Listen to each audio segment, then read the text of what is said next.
Guys, আসসালামু আলাইকুম। আমরা চলে এলাম বগুড়া বাণিজ্য মেলায়।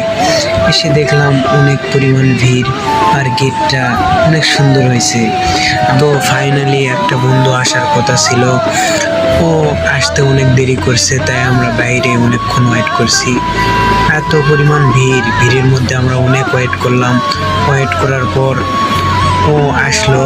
আসার পর আমরা আস্তে আস্তে ভিতরে যাইতে লাগলাম। তো ভিতরে যাই আমরা নৌকা দেখতে পেলাম। তো আমরা দেখলাম অনেক তারা আনন্দ করতেছে, তাই আমরা বন্ধুকে বললাম যে বন্ধু, আমরাও টিকিট কাটবো, আমরা চড়বো। তো কিছুক্ষণের মধ্যে আমরা টিকিট কাটলাম, তারপরে আমরা নৌকাতে উঠলাম। ওঠার পরে এত পরিমাণ ঝোঁক হইতেছিল যে মোবাইল মনে পড়ে যাইবে। তো গাইস, আমি অনেকদিন পর নতুন একটা ব্লগ তৈরি করলাম।